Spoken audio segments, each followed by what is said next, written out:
Bagian 26. Pertemuan tak sengaja. Mbak, es kelapa mudanya 2, dibungkus ya, ucap lelaki itu. Loh, Mbak Nilam, ucap Ayuna tak kalah terkejut. Lalu dengan segera ia kembali menguasai dirinya. Kenapa harus mereka sih yang beli es kelapanya? Oh, jadi Mbak Nilam sekarang jualan es kelapa muda. Kasian ya, setelah pisah dari Mas Restu, hidup Mbak Nilam pasti susah banget ya? Tanya Ayunya dengan ekspresi dibuat-buat sedih. Tapi kalau dipikir-pikir Mbak memang cocok sih jualan kayak gini. Lanjutnya dengan ekspresi tertawa mengejek. Tanganku terkepal kuat hingga menimbulkan buku-buku putih. Geram tentu saja. Tapi lebih baik memilih untuk tidak meladeni orang-orang seperti mereka. Maaf, kalau tidak berniat beli sebaiknya kalian pergi, tegasku. Mendengar itu wajah Ayuna langsung terlihat memerah. Tentu saja marah karena merasa dihina. Kalimatnya langsung terjeda karena Mas Restu memegangi tangannya. Apaan sih Mas? Teriak Ayuna tak suka. Maaf Nilam, ucap Mas Restu. Kita pesan es kepadanya 2 ya. Lanjut Mas. Kita pesan es kelapanya 2 ya. Lanjut Mas Restu. Ngapain sih Mas pakai minta maaf segala? Harusnya dia yang minta maaf. Dimana-mana pembeli itu adalah raja. Sergah Ayuna tak suka. Atau jangan-jangan Mas masih suka ya sama Mbak Nilam? Tebaknya dengan wajah memberengut. Kamu apaan sih? Jawab Mas Restu tak suka. Aduh, sakit. Tiba-tiba Ayuna berteriak sembari memegangi perutnya. Kamu kenapa? Tanya Mas Restu panik. Melihat Ayuna kesakitan, aku pun jadi ikut panik. Bagaimanapun aku masih ada perasaan empati terhadap sesama. Kenapa? Aku berusaha mendekat ingin membantu Ayuna yang terlihat kesakitan. Aduh sakit, teriak Ayuna.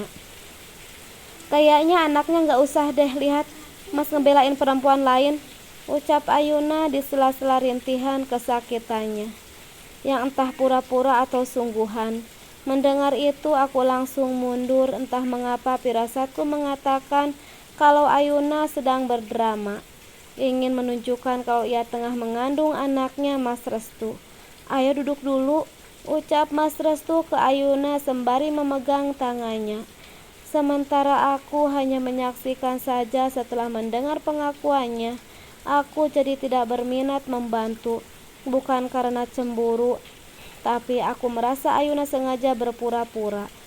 Buktinya setelah itu ia tidak lagi berteriak-teriak kesakitan. Duh kasihan dedek bayinya mama, pasti marah kalau lihat papa begitu ya, ucap Ayuna sembari mengusap-ngusap perutnya. Seketika membuatku geli sendiri. Kok ada ya orang seperti itu? Mas, minta maaf sama dedek bayinya, perintah Ayuna ke Mas Restu dengan wajah dibuat-buat manja, menyebalkan. Aku melihat Mas Restu nampak enggan, mungkin tidak enak karena ada aku. Namun akhirnya menurut saja, membuatku ingin muntah rasanya. Sementara itu Ayuna tersenyum penuh kemenangan ke arahku. Maaf, Neng lama. Tiba-tiba yang jual es kelapanya datang. Istri saya juga gak jadi nganterin bekal makan siangnya karena ada halangan. Oh iya, Pak, gak apa-apa, jawabku. Loh, ada pembeli ya Neng? Tanyanya. Iya Pak, berhubung Bapak sudah datang, saya permisi dulu dan ini untuk es kelapa mudanya tadi, ucapku seraya mengangsurkan uang 20 ribuan. Oh nggak usah, Neng anggap saja itu hadiah buat Neng yang udah mau ngejagain jualan saya, tolaknya halus. Nggak apa-apa Pak, ucapku memaksa dan tersenyum. Kalau begitu saya permisi ya Pak, ucapku sopan. Sekali lagi terima kasih ya Neng, ucapnya yang kubalas dengan anggukan. Lalu aku pun melangkah pergi. Loh, jadi Mbak Nilam bukan yang jualan di sini? Tanya Ayuna dengan suara terdengar kaget dan tertangkap indera pendengaranku. Bukan Bu, dia hanya bantu jaga sebentar. Tadi saya sholat dulu, jawab penjual es kelapanya. Nilam, panggil Mas Restu. Tapi aku memilih tidak menjawab dan terus mempercepat langkah. Terdengar suara langkahnya menyusul ke arahku. Entah mau apa lagi lelaki itu, tidak puaskah dia menyakiti dan menghancurkan hidupku. Nilam, tunggu Mas, ucap Mas Restu yang akhirnya berada di depanku. Mau apa lagi sih Mas? Ketusku. Nilam, kita perlu bicara, ucapnya sembari menatap serius. Bicara apa lagi? Bukankah kamu sudah memiliki semua apa yang kamu mau? Apalagi yang mau dibicarakan? Ucapku kesal. Nilam, maafin Mas, Mas tahu masalah. Mas mau kita rujuk lagi demi anak-anak. Ucapnya wajahnya terlihat begitu serius. Namun, aku yang mendengar itu seketika tertawa sinis, merasa lucu dengan permintaannya. Apa dia sedang tidak bercanda, minta rujuk demi anak-anak? Jangan bercanda Mas, ucapku dengan wajah serius. Mas tidak bercanda Nilam, Mas serius, ucapnya lalu perlahan ingin memegang tanganku. Namun aku segera menarik tanganku yang seketika membuatnya terlihat salah tingkah. Mas sadar, Mas salah. Kamu mau kan balikan lagi sama Mas? Mas akan berikan kamu rumah yang lebih besar dari yang kita tempati dulu, dan restoran akan tetap jadi milik kamu. Masalah ayunan nanti bisa Mas atur, atau bisa Mas belikin rumah yang lain, ucapnya. Aku benar-benar dibuat geli dengan tingkah Mas Restu. Sementara Ayuna terus berteriak memanggil namanya. Lebih baik kamu urus saja istrimu yang sedang hamil itu. Kasihan nanti janinnya, kenapa-kenapa loh. Ucapku sembari melempar senyum yang aku yakin membuat hati Mas Restu berdebar. Kamu pikir setelah mengkhianatiku dengan begitu mudah minta kembali? Ya udah Mas, aku duluan ya, soalnya masih banyak urusan. Lanjutku sembari mengedipkan sebelah mata.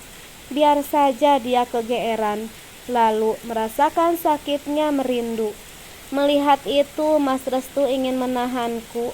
Namun Ayuna segera menghampiri, seenaknya saja minta balikan. Memangnya hatiku ini batu yang tidak bisa merasakan sakit? Sembari melangkah menuju masjid, aku terus beristighfar. Kejadian hari ini benar-benar membuat perasaanku campur aduk. Tiba di masjid, aku pun segera menuju toilet dan tempat berwudu. Setelah berwudu, rasanya pikiranku terasa lebih fresh. Lalu aku pun mulai mengerjakan sholat fardu zuhur, menumpahkan segala keluh kesah, juga beban di pundak yang begitu terasa berat ke atas sejadah. Melangitkan doa-doa dengan penuh pengharapan kepada Tuhan, sementara agar diberi kemudahan dan diberi keberkahan dalam setiap langkah. Usai sholat, pikiran benar-benar terasa tenang, beban pun terasa berkurang. Aku pun merasa lebih siap untuk menghadapi dunia yang penuh tipu daya ini. Aku melirik jam yang melingkar di pergelangan tangan. Sudah hampir 1:30 siang. Sembari melangkah menuju jalan pulang, tak lupa aku pun melihat-lihat sekitar, berharap ada toko ataupun tempat lainnya yang membutuhkan karyawan. Sepertinya Tuhan memang belum mengizinkan aku bekerja saat ini. Aku yakin ada rencana Tuhan yang jauh lebih indah yang telah dipersiapkan untukku. Tetapi positive thinking, aku pun memutuskan untuk menyeberang dan menunggu angkutan umum di seberang jalan. Uang sudah menipis, pekerjaan belum dapat, jadi aku harus berhemat. Minta sama orang tua rasanya malu. Panas mentari begitu terik memaksaku menjadikan amplop warna coklat untuk lamaran kerja berada di atas kepala dan berjalan tergesa hingga tak sengaja menabrak seseorang. Maaf, saya tidak sengaja, ucapku sembari sedikit membungkukkan badan. Loh, kamu? Ucap pria itu dengan wajah terkejut. Aku pun tak kalah terkejut dengan pertemuan tak sengaja ini.